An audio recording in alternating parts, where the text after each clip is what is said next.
Hello and welcome back to what is our last video for 2025.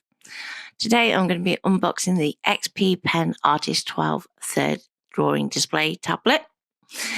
And for those of you that aren't familiar with what one of these does, it's basically a peripheral screen that also features a drawing tablet behind the screen, so it can draw directly onto the screen. It makes it great for painting, drawing, and for design work. And it's pushed kind of on your arms and your hands in terms of RSI too. So without too much further ado, let's get into the box. And you're going to see that we have our display tablet. I'm going to take that out of the box. And it's got 8 quick action buttons. And then we've got 2 wheels for adjusting things like zoom and brush size. In the bottom right hand corner, you can see where we've already installed the driver software that you can download from XP Pen directly. And you have 2 USB-C ports on the display, one that goes to a HDMI cable and one that goes to a USB-C. So let's start by opening the little packs that you'll find in the box. So this first one has your instructions, a drawing glove, your spare nibs, and your ring for removing your nibs, as well as a cleaning cloth. So if you're used to using graphics tablets already, you probably already have a drawing glove in your stash. Now, just to point out, the tablet itself isn't actually touch activated. It's there purely for fingerprints in this case.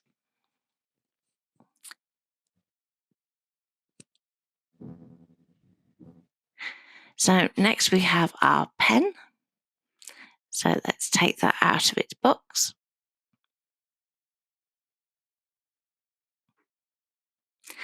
Now the pen is much narrower than many others on the market. So if you already have a graphics tablet, you are going to notice a difference. The nib is also extremely fine. And it's a single-ended pen, so it's not like some others where you can turn the pen around and use it for an eraser. So one of your shortcut keys that you have on your tablet will be set to brush/eraser.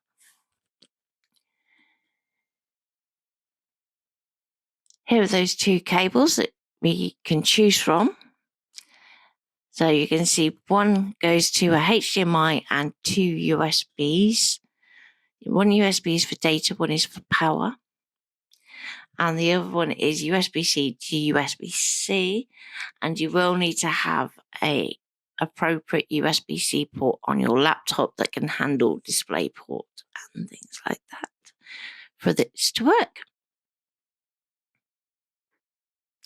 And finally, we have a little stand. It was a bit fun getting into this one. Now, the stand is really sturdy. It's metal. And it just folds open. If only I could get in the box. Try and do this oh so neatly. So the stand is there to hold your display at what is for most people an appropriate angle. You may find that in some situations you need to slightly raise or lower it depending on your seating position.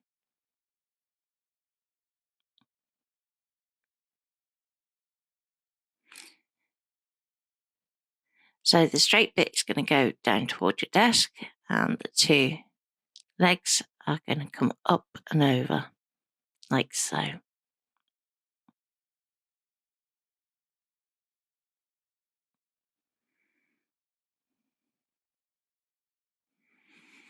Your tablet then slots into the stand.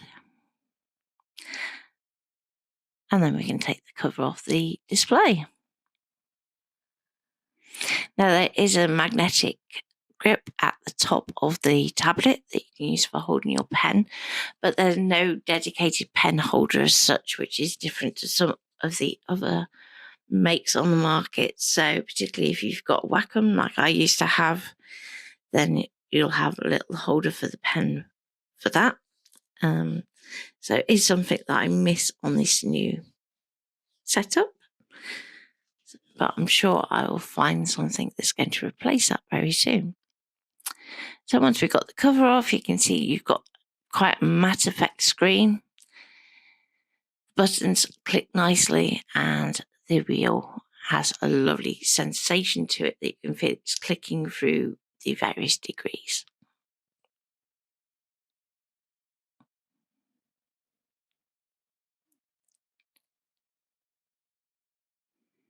The pen features 2 buttons as well that are also programmable, so you don't have to keep them as left click and right click. The USB-C cable is a really easy way of connecting it to a lot of modern laptops. So it works with my Mac Mini on that cable as it stands currently. The HDMI and the 2 USBs, again, as I said, one is data, one is power. And that is how it works on my MacBook setup. So you're going to see that I tried the USB-C cable first from my MacBook, but because I have other things connected, it doesn't want to play ball with that one. So I do have to do it through that HDMI, because basically I have a HDMI monitor as a second display already mounted.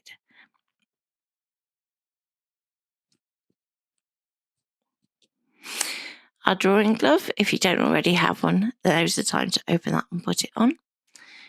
The cleaning cloth is going to be really handy for keeping the unit clean.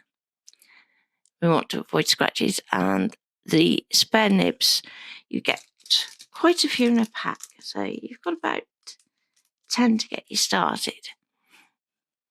And then the ring is just there for removing the nib, so it's a way that we can grasp that nib to pull it out of the actual pen, which sounds a bit violent. Now, you've got a warranty card that is attached to your instructions. So have a look through. Tells you where to go and download the driver. So as I said, I've already done that before opening the box. Now, if you are familiar with graphics tablets, there's not a lot that's going to be really anything different to what you're used to. If this is your first tablet, then you are going to want to familiarize yourself both with the manual and the driver software. So your driver software is kind of your main setup point for your device. Occasionally you'll get options within the software themselves,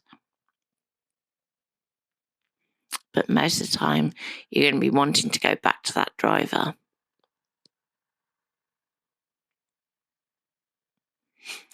So in terms of the setup, what I did find is this bit did get a little bit tricky, and it has been a little bit of trial and error with every computer that I've tried to connect this to. So as part of this review, although you see me unbox here, I went away and I tried it on a few different systems.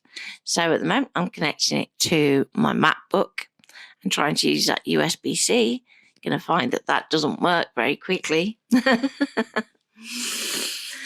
As I said, I did have to resort to the HDMI cable and the USB data and the USB power for it to work for me. On my Mac Mini, it works straight off the USB-C with no issues, and I can use it as a sole display. So in other words, I have no other monitor connected, and it's absolutely fine set up like that. In terms of connecting to an older laptop with an HDMI side port, you can do that with that HDMI cable. If you have a modern laptop, you may find that you can use that USB-C cable instead. If you have a modern laptop that can't use that USB-C cable, you are going to want to purchase some kind of powered hub.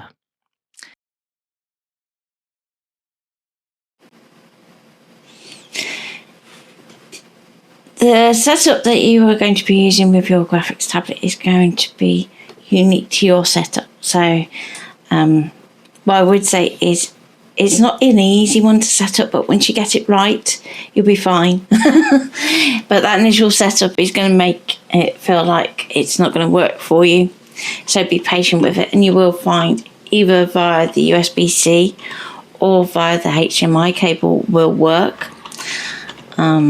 It's just going to depend on your personal setup, what other devices you have attached, what version of Mac OS you're using if you're on a Mac, and what version of Windows you're using if you're on a PC. So also another thing to make a point of, if you're going to be using this on a PC, you are probably going to want to have some kind of powered hub.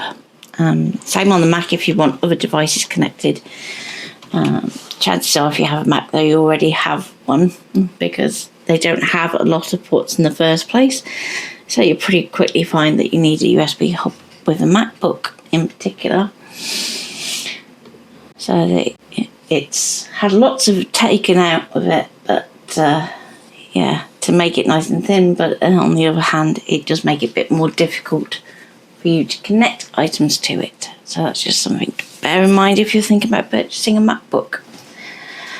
Okay, so finally got it set up, and I wanted to show you a little bit with the driver. So in the middle of the screen, you can see that I've got a close-up view of what the driver looks like. Now, you have 8 buttons and 2 twizzly dials. Supposed to be wheels, but they feel more like they go twizzle. So your buttons you're going to use for your typical key presses, and your wheels you're going to use for something that has variation on it. So things like zoom, pan, brush size, they're pretty much fixed in the tablet as to which you're going to do. So you're going to see any buttons you've got in your initial setup, 2 buttons that are going to switch function for your wheels. Now, personally, I found when playing with this particular tablet, I actually preferred to just have one that was switchable, because both wheels switch between the same things. So it's easier to have one fixed and just have one that switches, and then we can just have one extra button that we can use for something else. So in this initial setup, this is going to be what buttons are going to do what in any software that you haven't got a particular profile set up for. So we have a B button, which in most software is going to call up the brush. We have the option button on a Mac, so that's equivalent to the Alt key on a PC, so that if you want to do things like duplicate, it's already on the tablet. And we have space, which in most design software is pan, and Command S is obviously save, and Command and Z for undo. Now on a PC, that'd be Control and S and Control and Z respectively. Okay, but up here we have a little plus button in the top right corner, and we can actually set up individual profiles by software. So I've already started to set one up for Rebelle, which is what I'm going to be demonstrating in today. And instead I've got it so that the top button calls up the floating menu rather than the driver. I have B and E instead of just B, so that's going to swap between my brush tool and my eraser tool. I've set up 2 shortcuts for wet layer and dry layer, which is specific to that software. We've still got our switch ring 2 function, so that I can change that bottom wheel Perspective sketch is quite a novel tool in Rebelle, so it's going to literally enable you to do 2-point perspective really nice and easily. So it's quite handy if you just want to sketch something out quick to have that on your dial so you can just jump into that mode. And then I've changed my commands down the bottom. So Command Shift and Z is redo, and then I've kept the Command and Z at the bottom for undo. At the bottom of the driver panel, there's one called Floating Menu, and as I said at the top, you've got that floating menu button there, and this is what it's going to call up. So I then have 8 buttons that are specific to Rebelle again. Now what I will say is, when you're setting these up, you're going to be thinking, oh right, okay, so I can set that up for Rebelle, and then I can go to a different profile and set up another set of floating menu buttons. It's not working that way at the moment, to be honest. So just bear that in mind, that if you're going to be working with one piece of software continuously, then that floating menu is really good for personalising. But if you are using lots of different software, so you might be hopping between Affinity to the Adobe packages to Rebelle to Canvas Workspace, then that floating menu you are going to want to tweak slightly so that it's a bit more generic.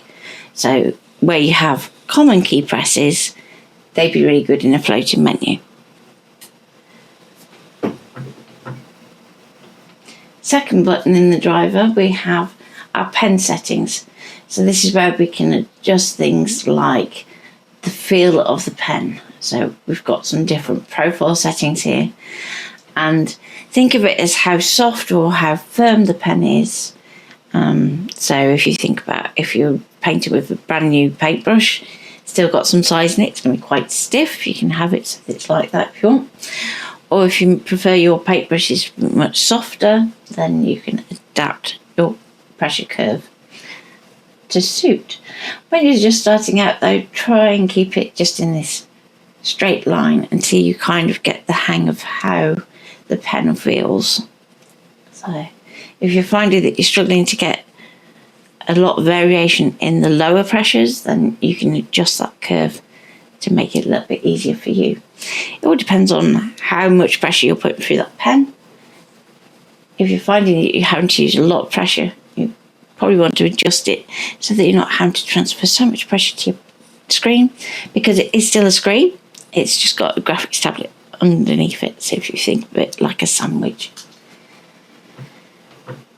And over here on the right hand side, we have the pressure selection. So that's making sure that it's still using that pressure sensitivity, which is where the harder we press, the wider the brush, and conversely the lighter the press, then the narrower. And we have tilt as well, so that's where it's going to recognise how that pen is actually tilted on your pad. So it's going to recognise when you're doing this. Now what I will say is that is dependent on the software that you are using, and also the brush that you're using within that software as to whether it uses that functionality. So if you're thinking that it's not working, it might just be that you haven't quite got the right setup for that. Mouse mode is where literally it ignores its position on the screen, and you're just going to go like that as if you're going across multiple screens. And then we've got a little testing section bottom right, so you can see your current pressure, which is really useful when you're starting to actually develop your skills with that gradient. Okay, and finally we have our kind of basic settings. So we can export the current configuration, we can import a configuration. We have diagnostic tools. We can feed back to XP Pen about any issues that we're having, and we can also restore to the default settings should you want to. And that's your driver overview in one go. So moving back to our tablet now, I have set this as close as I can to what I am seeing. Now, it's a little bit brighter than what you're seeing on screen, so that's just something to bear in mind. Let me just move that up and see if we can get it to focus a bit better. Okay, so firstly, let me move it over this way so you can see the buttons. So we've got our 2 sets of 4 buttons and our wheel that replicates what we've got in our driver. So those are your buttons that you've just programmed. And you're going to see that I kind of hop between them. I'm in Rebelle 7 Pro, so if you have a different version, it may look slightly different, but the kind of setup is roughly the same. And kind of want to go from here. Now, another thing, while I think of it, is this isn't touch sensitive. So although we have a glove that comes in the pack, it's not actually going to kind of relate to our fingers at all. It's just mainly there so that you're not getting lots of smeary handprints on the surface. So that's the first thing to try and get used to, because I'm coming from a Wacom Intuos Pro 5, which unfortunately has been kind of discontinued by Wacom, putting it politely. So this is my new replacement. So let's dive on in. I'm going to be working in Rebelle because it's a good one to show you the kind of breadth of the pen. Okay, so one thing to note is when you're using your pen, first thing you want to make sure is that that arrow is close to your pen nib as possible. Now, when it's set up correctly, it's going to be super duper close. If you find that it's up here somewhere, what you need to do is change the display resolution so that you get the correct one for the graphics tablet. Now, if you have a 3-screen, 4-screen, however many screen setup, chances are you've got this tablet mirroring another screen. And it's really important that you set the resolution for the tablet rather than the screen, so that we end up getting something where our brush mirrors where our pen is. So if I just do a really simple line, you can see that we've got this lining up to our nib. And we can let go. Okay, and to undo, we can use our quick touch button to undo it. Nice and simple. And of course, we have our dry layer and wet layer as well.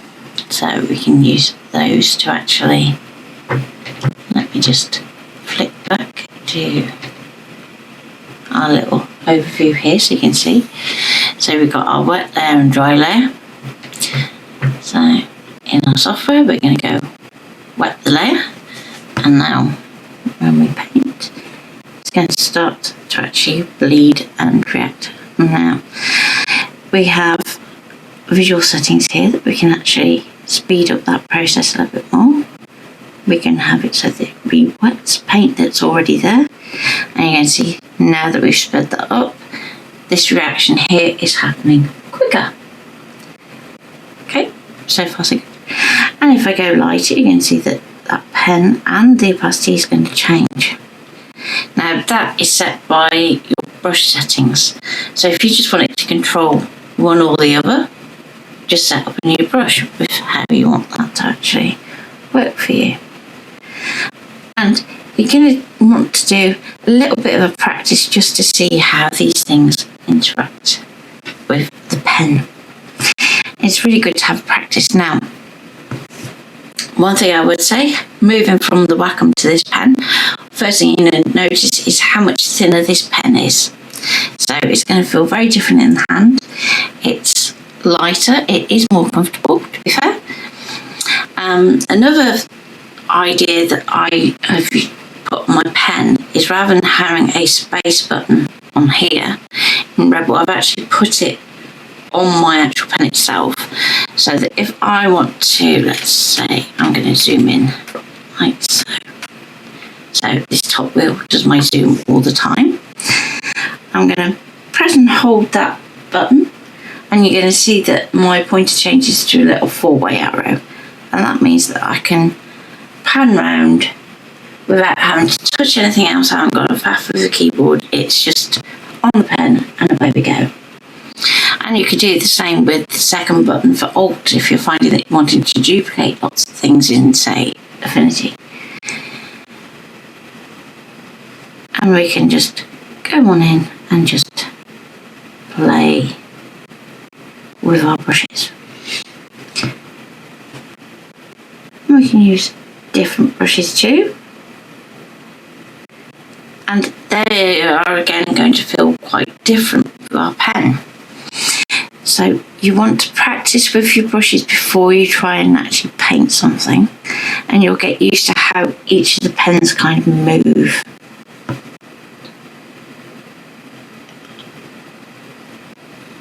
So some are going to move a lot quicker, they're going to blur. Some are going to be slower, and it all depends on the medium. So across the top here, we have different mediums that we can choose from. I'm using the watercolour brush, which can be watercolour or gouache, depending. And then we have oils and acrylics. We have inks that we can use. We have coloured pencils that we can use. We have pastels. We have markers. And then we've even got the ability to airbrush. And we've also got some ability to actually pick our favourites, so we can do that on a painting by painting basis. So if you know that you're swapping between 3 main paintbrushes, we can do that in there.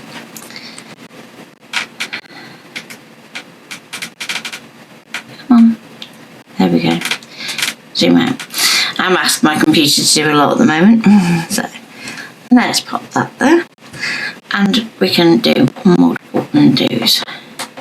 Now, I'm going to start a new canvas.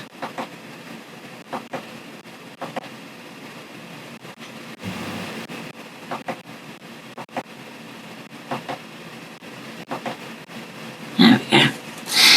And we have the ability to put a reference image in, so I'm going to pop that in there. And we can resize it. Now, the advantage of this reference image is that it gives us a way to get started with our painting, but it doesn't actually exist as a layer within our image. So once we lock it, it's going to stay locked. We can hide it. We can take references from it. So for instance, we have a little edit guide button here, and we can go and put a line across there as a guide, for instance. And away we go. So let's kind of map this out. So we're going to go across there, and we've got this fence here that we can put in, and you can see it's coming on here, and we can edit it if we need to, if it's not quite where we want it. Now our fence has got a little bit of a bend in it, so if you want to, we can take it back to there, and we can put in another one. So we just start away from your initial guide and then join it together. That's just something to bear in mind with our guides, is that you want to be kind of starting away from them, and then you can adjust as need be.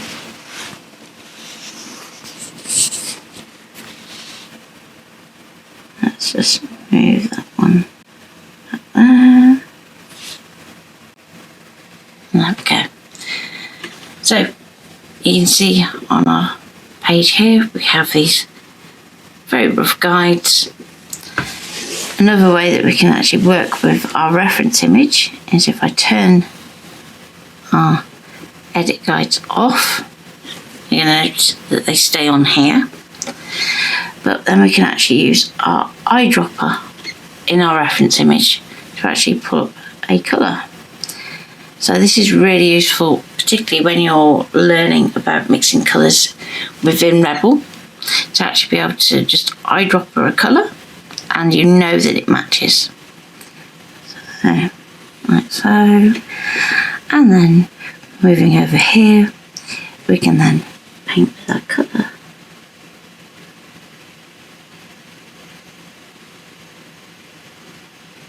Now, I'm going to be doing this really roughly.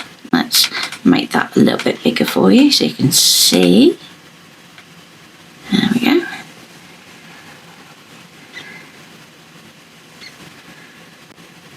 And different brushes are going to have different effects. Now bear in mind, at the moment our layer is wet, so it is going to bleed quite a bit. If you want to start with a dry paint, you can do. But for this initial bit, I don't mind it being a bit blurry and tightening up later. Just going to add a bit more colour in there. Now, I need to move, so I'm going to press that button that I've set up to space, drag it across, and when we're dragging, we're actually applying light pressure to the pen and moving it while having that button pressed. So it's not like a press, release, drag, it is press, hold and drag.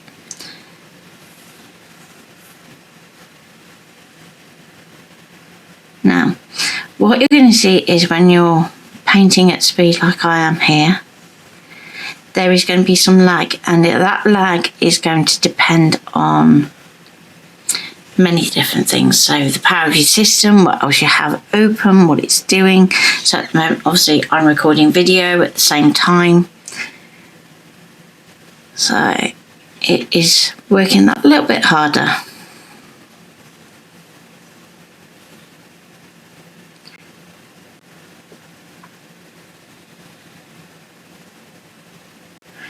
The slower you go, the less lag there will be.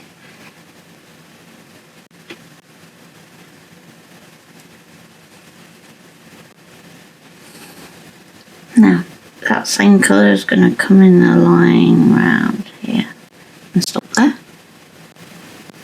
And you're going to see it bleeds out. That's absolutely fine. That's what we want it to do. Because we can always go back in with an eraser after.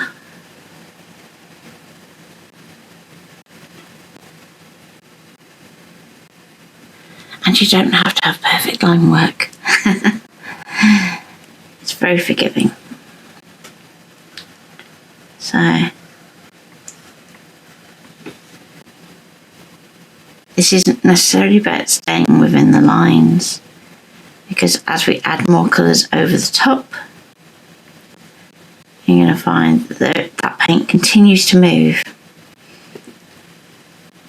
And we can take a time lapse of what our painting is as well, which can be quite useful for watching back after to see how you're working. And just finish it off there and there. And then we've got this bit down here.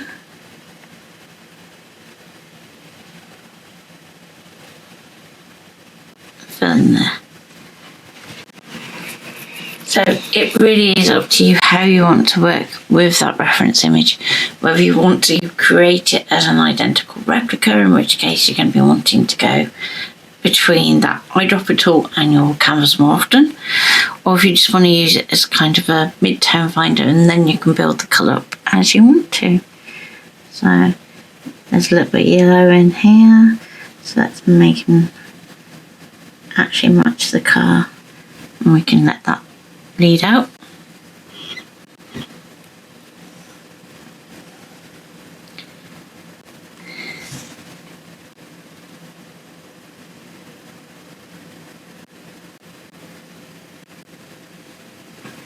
So if I do it over some darker areas here, you're going to be able to see that we can actually hide the image as well. So so we can actually see what our actual painting looks like. Now at the moment I'm working with a white smooth canvas, but with Rebelle you actually get lots of different textures and the paints are going to react to the texture that you choose. So that's just something to bear in mind. But I wanted to show you on a smooth surface so that you can kind of see how smooth this pen is to use. So it's very nice to just kind of draw with. It moves across the surface nicely. And then we can actually start to go back in and deepen colours. And I don't mind actually going across the grain of what I've already painted, because that's going to help those brush marks kind of blend out a little bit.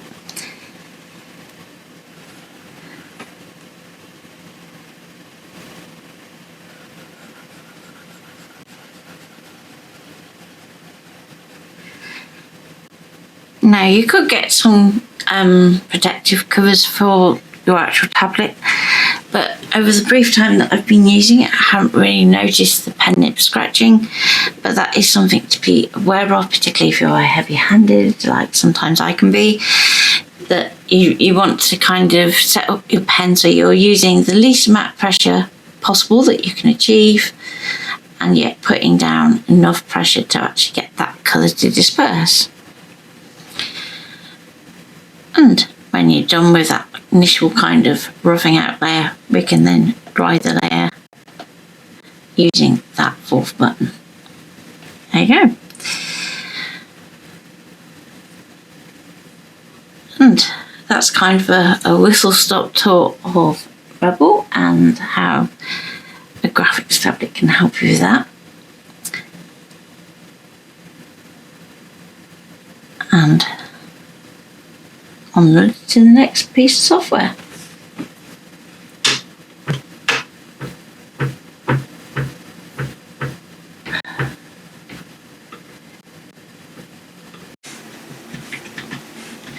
So let's move into something else. So I've got Affinity open, and very quickly I'm going to set up a new profile for it. So in the driver panel, I'm going to go to that little plus symbol. I'm going to find the application that I want to set it up for. You do need to have the application open, is a good idea. And we'll go OK. Otherwise you have to go browsing for it. You're going to click on that new icon that pops up so that you have that new setup. And you're going to see, again, it's going to replicate that initial generic setup. And then we can go from there. So if we go into floating menu, you can see that it's still using that same floating menu that we were using in Rebelle. So we'll try and stay away from wanting to alter that too much. The show driver panel, not really going to need to be doing that in Affinity. So if we click on it, it's going to give us different options that we can use. So we can use it to switch monitor, we can use it to change the precision mode of the pen as to whether you want that to be super precise, or if you want to go and use it as the mouse tablet, and from there. You can also choose to turn the buttons off. If you find they're annoying you, you can just put it on disable and it just won't do anything. You can tell it to run an application. Now, as we're setting this up for an application in itself, you don't really need to have that as an option, but that's something you can set up on the generic one. So if you know that you have 8 programs on that generic one, you might have 8 different run application buttons. You can also put your mouse controls on there. So if you want to do a left click, middle click, right click, or even a double click, then you can do that too. You also have your ability to do shift, control, option, command and space. So you're not having to worry about necessarily having your click functions on your pen. You can just have them on the buttons instead. And finally we have our shortcut keys. Now, if we go back to our Affinity software, we can have our top button, so we start a new document if we want to. So we'll go into our little text box in our keyboard setup thing, and we can go Command, press and hold it, and press the N. Then down the bottom you've got another little text box which comes up with what you've just pressed, but we can give it a sensible name, new document, and we can go OK, and that's going to apply that to that top button.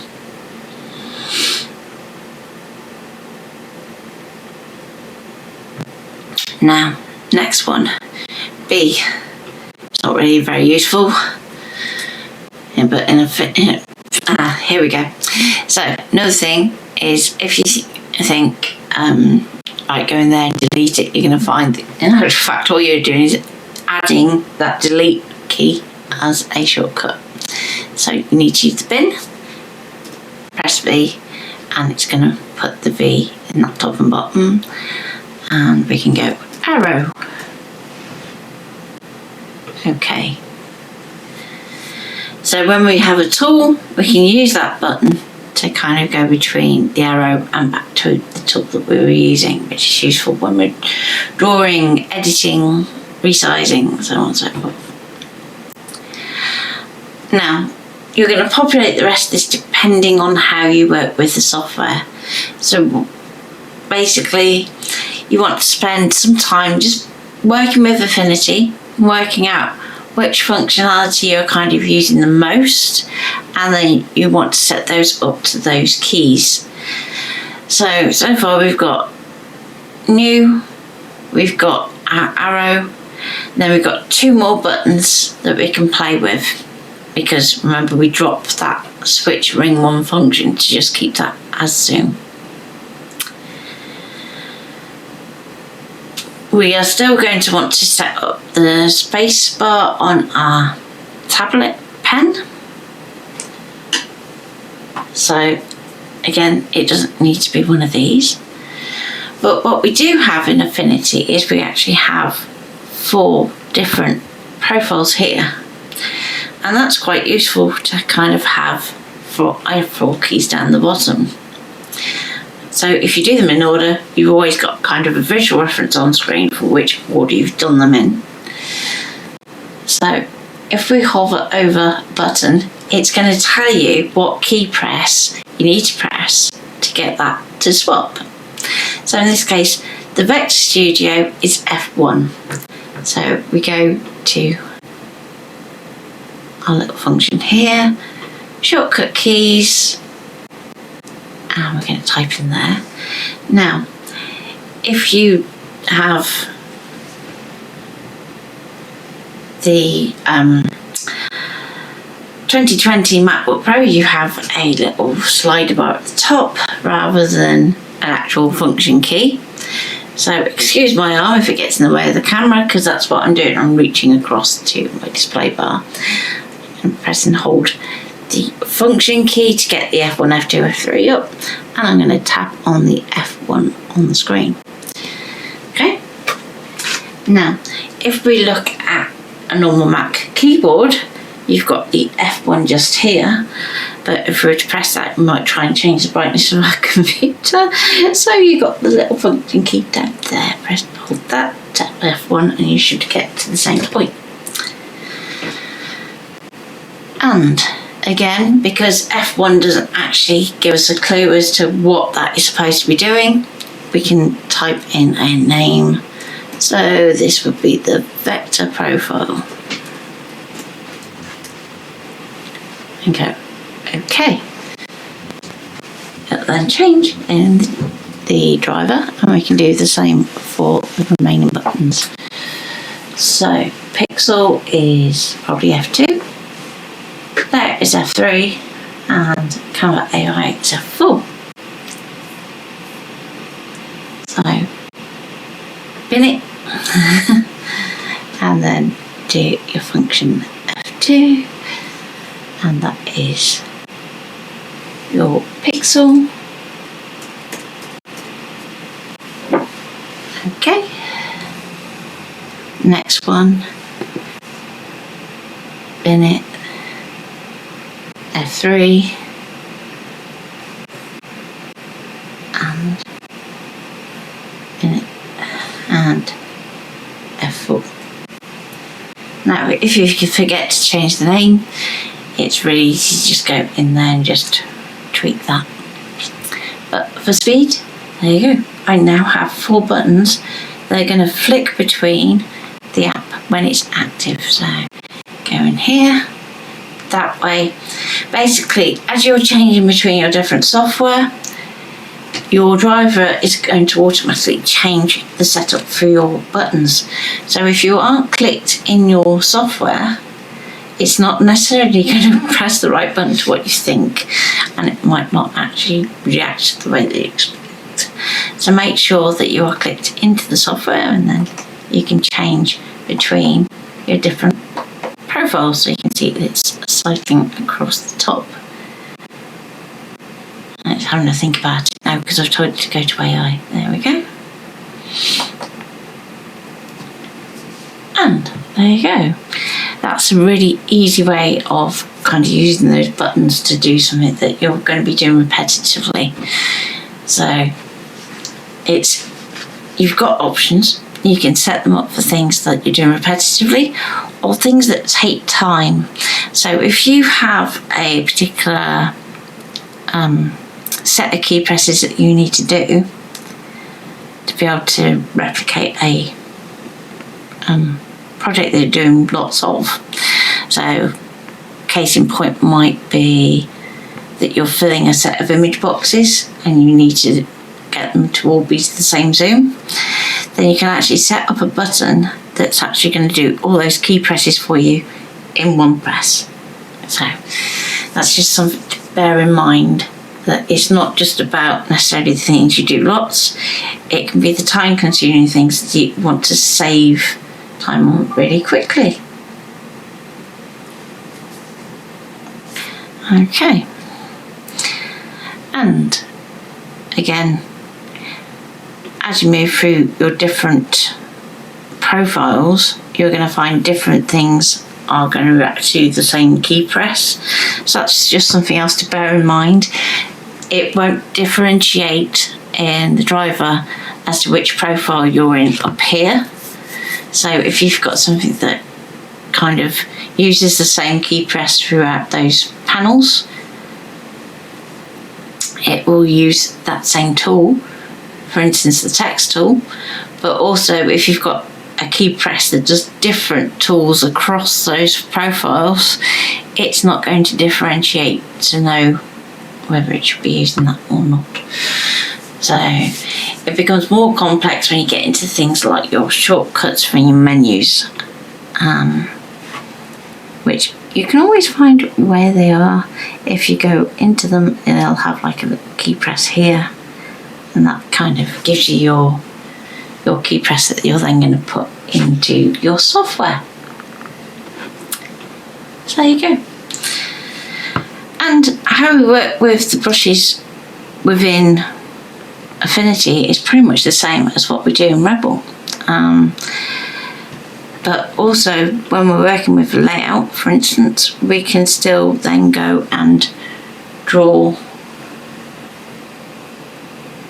our text boxes and other items in exactly the same way as if we were using a mouse. So just literally with your pen, you're going to go and just click and drag, but you're doing it with a pen instead. So it can feel a lot more intuitive in terms of how we can actually work with that.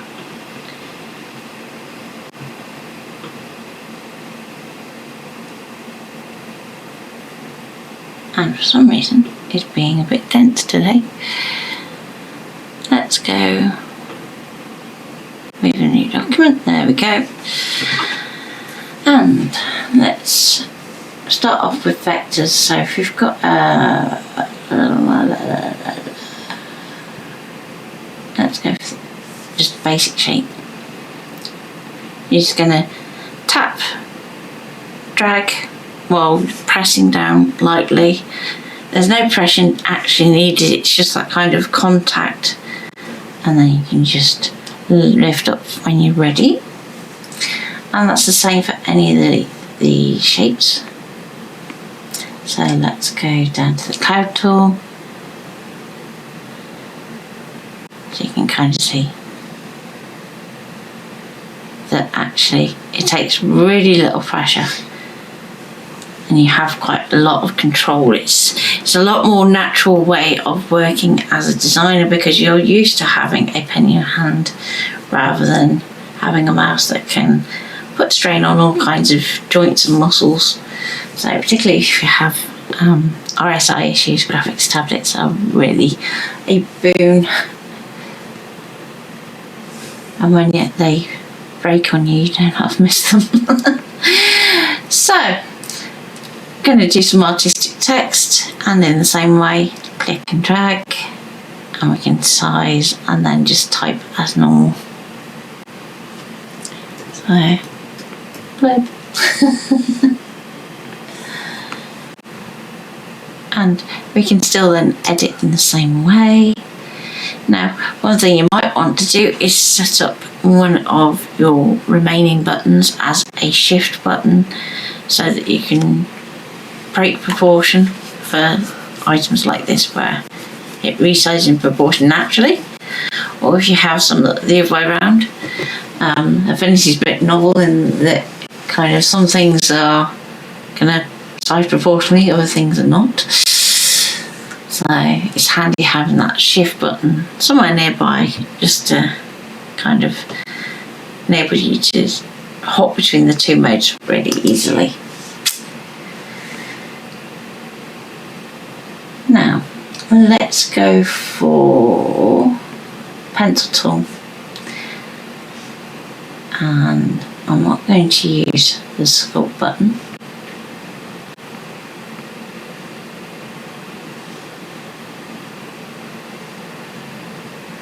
And we can change our stroke width by pressure, so you want to make sure that that's turned on. Let's make our stroke a bit wider. Oh, it's going to be picky on me today. Told you it's not happy with me today. Mind you, he's doing it to text, so you know.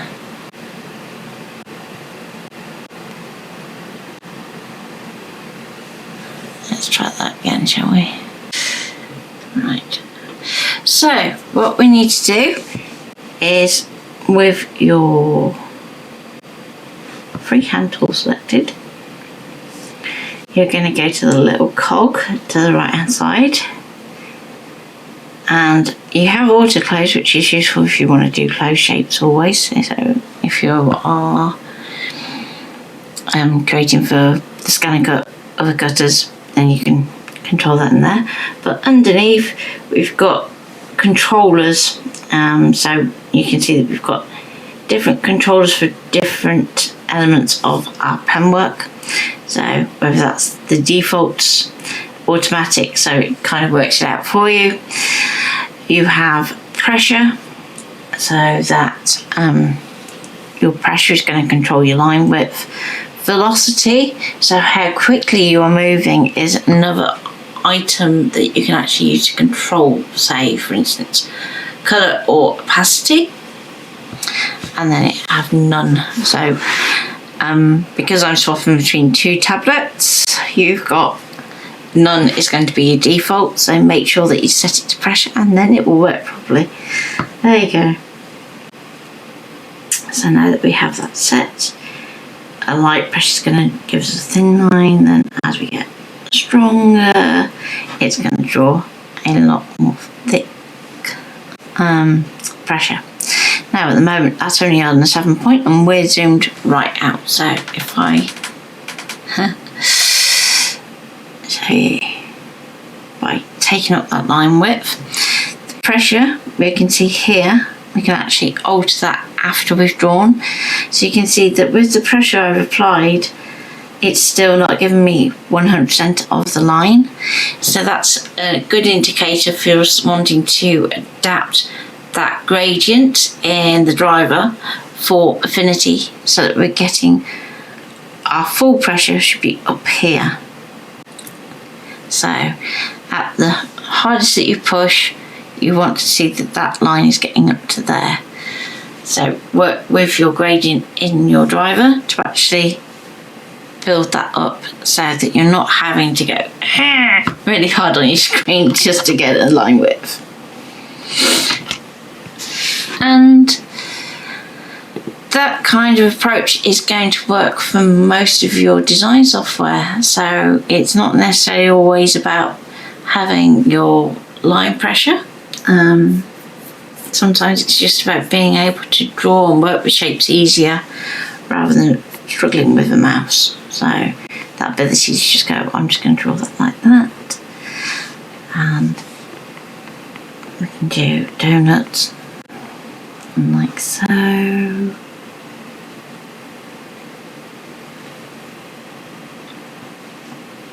And it's nice and easy then to just adapt our drawing style to our actual natural drawing style that we would use on traditional pen and paper. But likewise, you can find that actually it's going to help you kind of progress with working with pen and paper, because you're getting this kind of muscle training of drawing, although you may not see it's drawing, onto your tablet. So you're kind of building that link. So my thoughts on my tablet. The resolution issue is not really an issue in terms of when you're working directly onto the tablet, but if you have a second mirrored screen, it can be a bit leveling, I suppose would be the best way of putting it. If you've got a really high definition screen that you're using as a monitor, and then this is replicating it, you're going to have to really downgrade to that monitor to get this bit to work accurately. Just something to bear in mind. The colour representation is good, so if you are needing to work colour accurately onto the screen, then it is quite similar. What I would say is it does tend to be a little bit warmer than the screen's mirroring, so that's just something to bear in mind. But again, if colour accuracy is important to the work that you're doing, then use the mirroring function and use your other screen as that colour reference point, and just use this for where am I drawing, where am I painting, etc.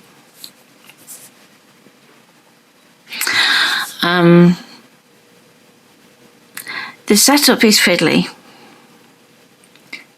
but once it is done, it is worth, it's worth spending the time to get that setup correct.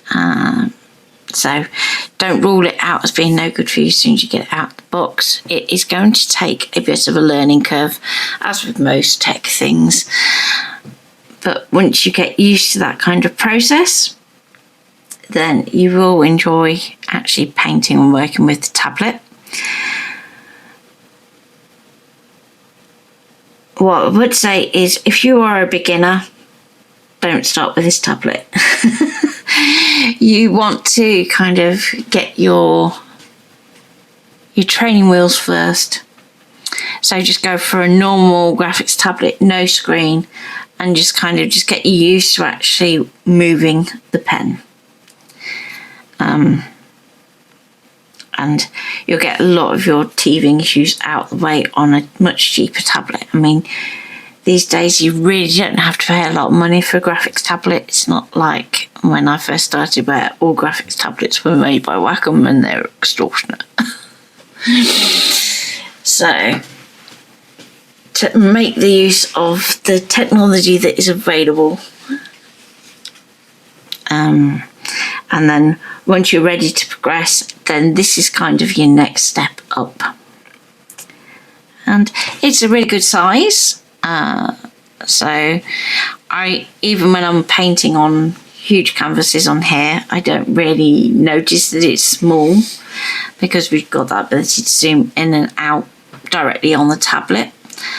I've had it running as a solo screen as well on a Mac Mini.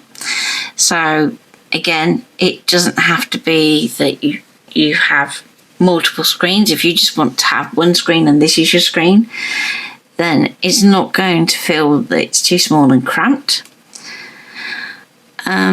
It's really good entry-level screen-based tablet. So if you get to the point where you are wanting to work on lots and lots of paintings and you're kind of wanting to work bigger, then at that point then you can upgrade from there. But it's a real good dip your toe in, see if you actually like the sensation of working direct on the screen. It does feel different to when you're working on a normal graphics tablet.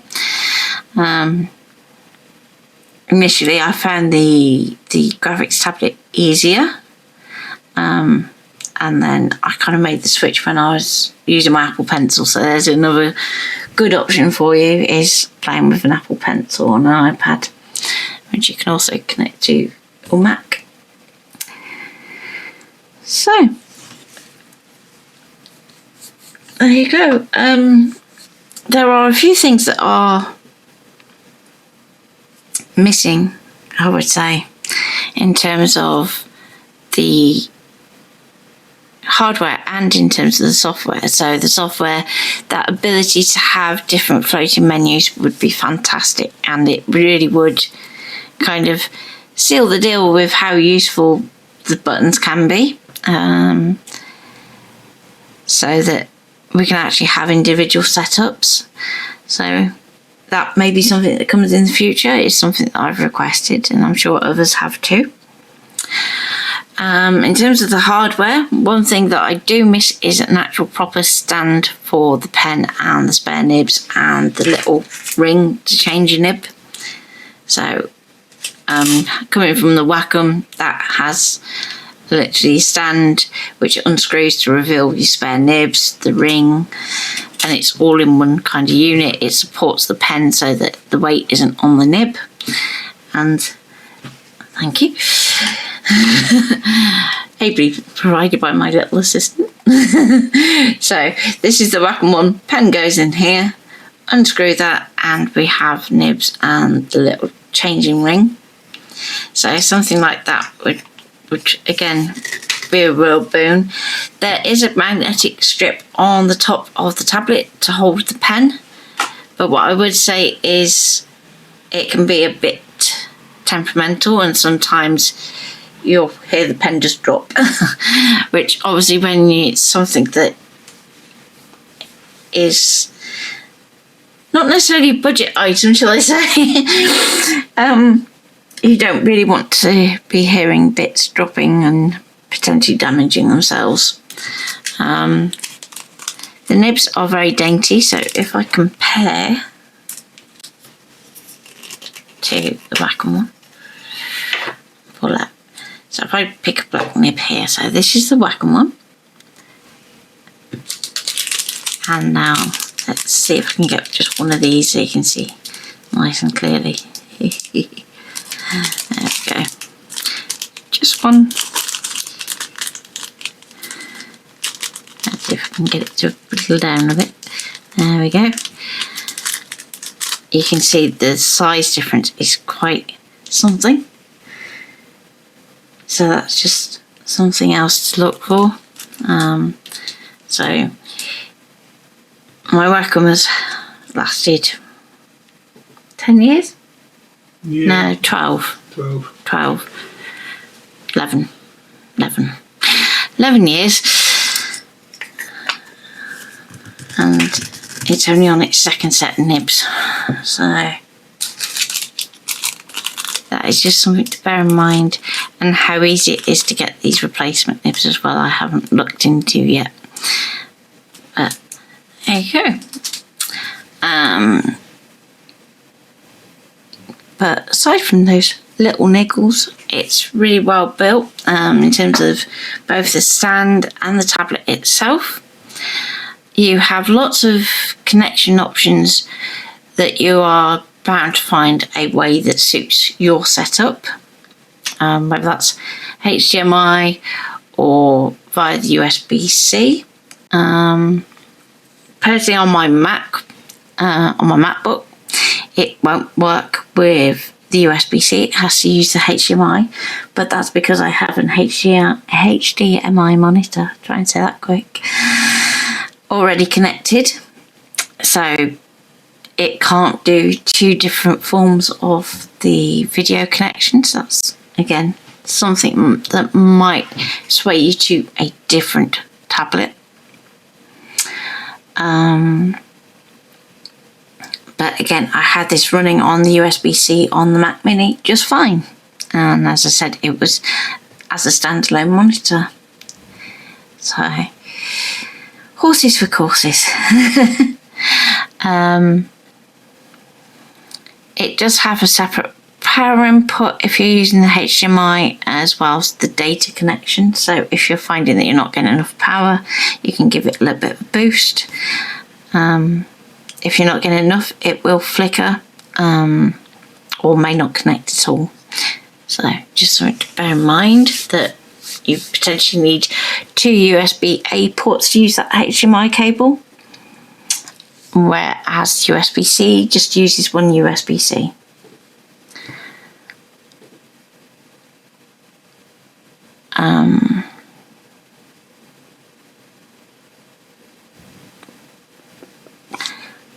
There's not much else to say, is there? It works. It does what it says on the tin. Oh, one more thing to say is, if for any reason you get this and you haven't got any design software, there are some software titles that you can choose from to download to go with your purchase from the XP Pen website. So I'm most likely to go and download Art Rage, which is very similar to Rebelle. So if you enjoyed that particular segment of the video and want to get more into your natural media painting, then that might be a good option for you. There's also animation options that may suit you better, storyboarding.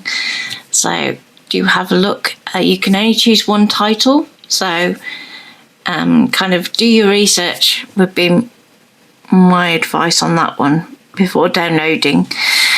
So it is like a one-time download, so just bear that in mind. Hope you've enjoyed this little video, and take care for now, and see you in 2026. Bye.